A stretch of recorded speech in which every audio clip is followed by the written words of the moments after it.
Dig deep into your memory and think of the worst film you've ever seen in your entire life. Well, today I got one that'll top it. Let's check it out.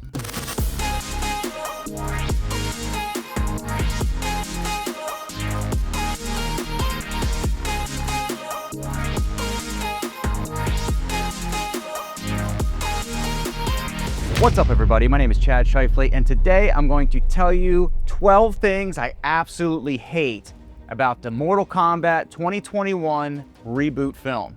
So here we go. Number 12. Now, the opening scene of the film is okay. I mean, you kind of have to set the stage for why Scorpion and Sub-Zero hate each other. The fight's cool, there's some cool choreography, the things that Scorpion does with the spear, it's kind of like fun and it's gory. But other than that, it falls pretty flat. Like his wife and his kid are like frozen solid, and it's kind of goofy because he just has no emotion whatsoever about it. He just like leans in and says, "I'm sorry," I think. Like, I'm pretty sure if your whole village just got slaughtered and your wife just got frozen into an ice cube, I would think that you would have a little bit more emotion than that. Number 11, the film breaks its own internal logic pretty quickly. One thing that stood out that was pretty annoying was that the languages switch back and forth between Chinese, Japanese, and English where it feels convenient.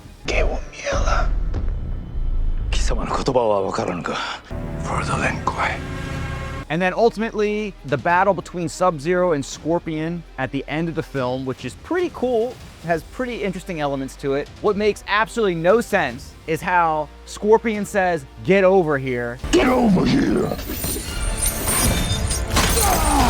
But up until this point, Scorpion has spoken in Japanese the entire time, so it makes absolutely no sense other than to provide the homage to the fans of that iconic line. Get over here!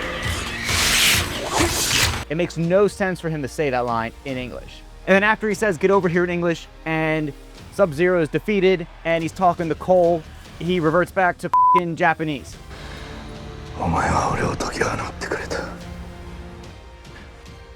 Pick one. Number 10, Outworld looks like a poorly designed screensaver. Outworld is supposed to be ancient. It's supposed to be mythical. It's supposed to be dangerous. Instead here, it looks like an unfinished Unreal Engine terrain. It has flat lighting, sparse design, and a random generic floating platform throne. Like Shang Tsung hangs out on this, like the edge of a cliff that just goes out over the canyon. It makes no sense. It's so lifeless, it's so lame in this version. It literally was as if they just said, pack up the cameras, let's go to the desert, find some cool rock formations, and bam, Outworld, film it. Film it. Outworld, more like lame world, lazy world, no world. This film utilizes so much CGI, it is f***ing obnoxious. Nothing looks real. A part of probably why all the actors' performances they're already junk. We are on the precipice of victory and taking Earthrealm forever. They're even more junk because they don't have anything to work with on set. The result is going to be a flat, lifeless, and dull performance no matter what. I'm impressed. I've been waiting for you. What took you so long? You humans are so unpredictable. Number 9, the dialogue of this movie is so f***ing bad. Done 6 to us, motherfucker. Surprise, motherfucker. It feels like they used the writers from Mortal Kombat 4, the arcade game. Now, if you played that game and you've seen the end sequences of the characters, it's absolutely ridiculous. You're the last one, Jarek. Never! This movie should just be a comedy. Yeah, it could be a frisbee hat. You know, no offense, whoever you are. The name is Kung Lao, descendant of the great Kung Lao. It's up there, if not sitting right next to Mortal Kombat Annihilation. Mother, you're alive. Too bad you will die. Here is a couple examples of laughable trash dialogue from the film. I am no longer Beyond. I am Sub-Zero. That's stupid. There is no reason for you to have to say that out loud. What the f is that thing? Funny that it sounds much like "thanks for saving my ass." Now, the dialogue of Jax in this film is just as awful as the dialogue Jax had in Mortal Kombat Annihilation. Mr. Ed is mine. There's no personality to this dialogue. For a franchise known for not only its gore and violence and what it did for the arcade industry, it's also known for a lot of iconic one-liners. Mortal Kombat 1995 was filled with hilarious one-liners that hit the spot.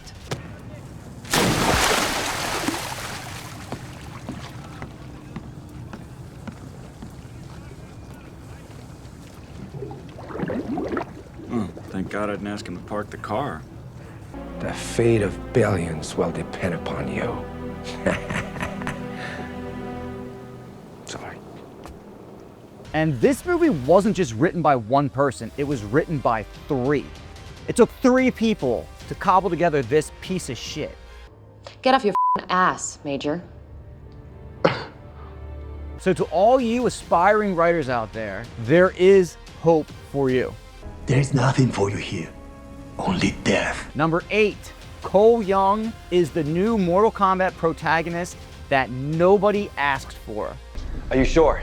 He completely lacks a strong internal flaw, a compelling moral struggle, and has no clear character arc. Now, from a storytelling perspective, if you are the main protagonist of a movie, chances are for a good script and a good movie, the character goes on a journey, and through the film, they transition typically to a better individual and come out on top at the end. Let's go home. Cole Young has nothing. Instead of building the film around an iconic character like Liu Kang or Johnny Cage, beloved characters that we've known for so long, they choose to do a blank slate and start from scratch and give us a character that nobody asked for. Are you sure? If they would have came out with like a new protagonist, sure, I guess we can be open to something fresh, but they better be f***ing good. And those characters better be interesting. And we need to like them and love them and root for them. But when you completely introduce one of the weakest, if not the weakest character ever introduced to the Mortal Kombat franchise, you got a f***ing problem. Cole Young is worse, I'll say right now, worse than Suhao. By the end of the movie, you feel exactly how you did when you first met him. Nothing. Number 7, destiny replaces motivation. You must fight without question. It's not a birthmark, Cole. It means you've been chosen. For what? To fight. It signifies that you've been chosen to fight for Earth.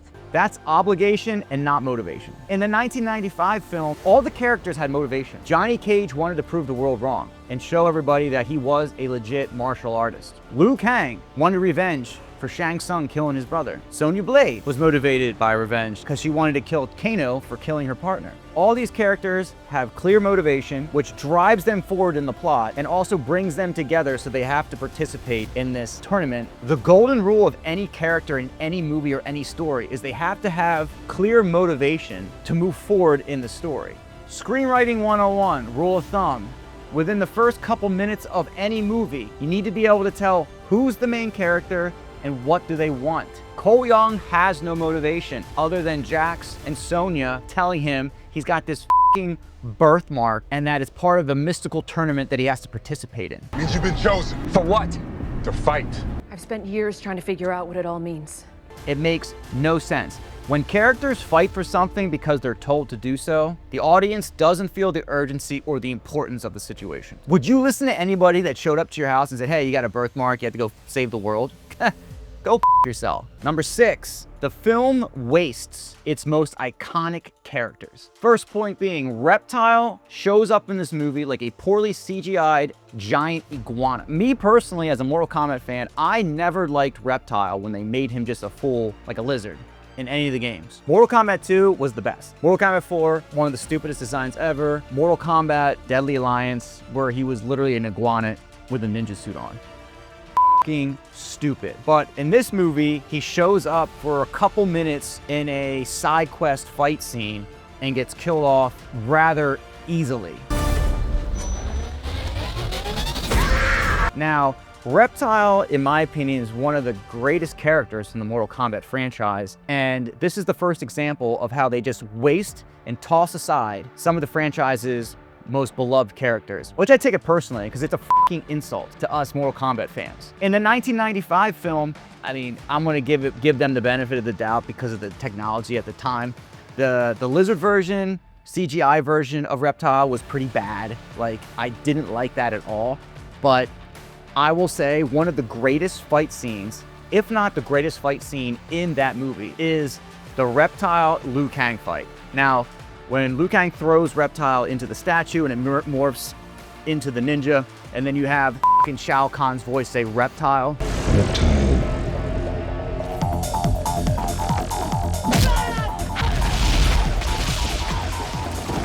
And then they just go at it.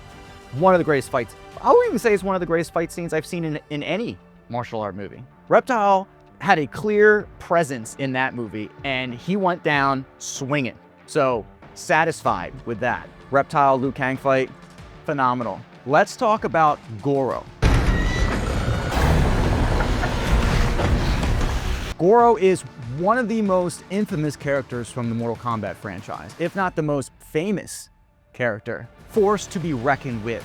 And his presence is reduced to a backyard brawl fight, and he dies. First of all, I don't even know how the writers got that past the producers. These people don't love this franchise. All the things that you love about Mortal Kombat is literally pissed on in this movie.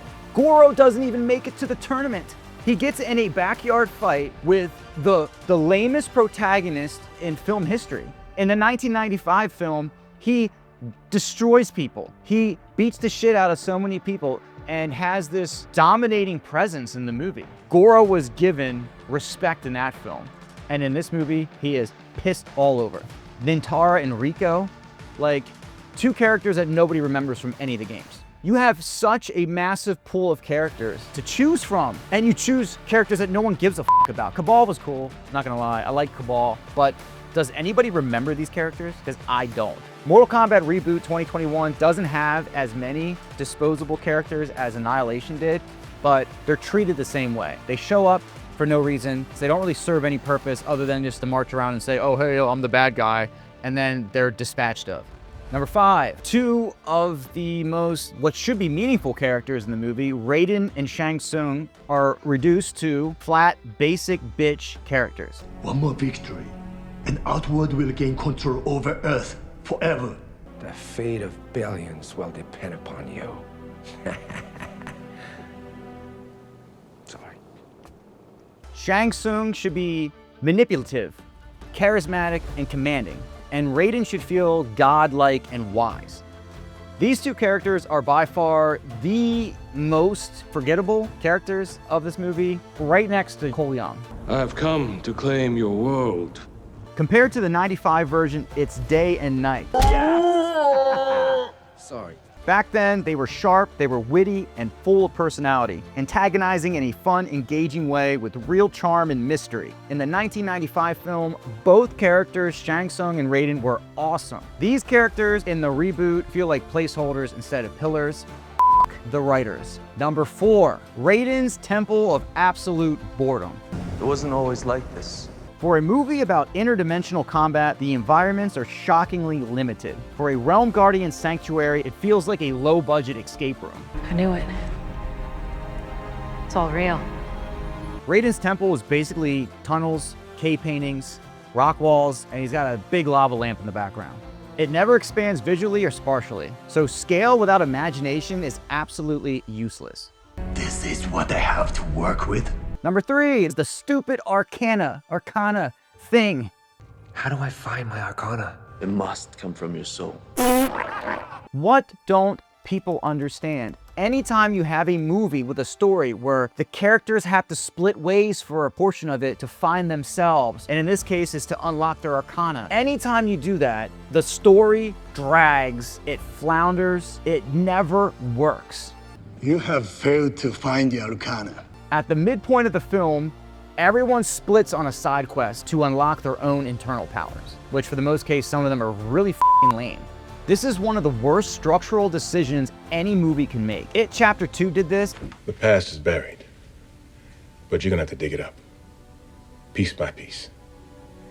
And these pieces, these artifacts, that's why we're here.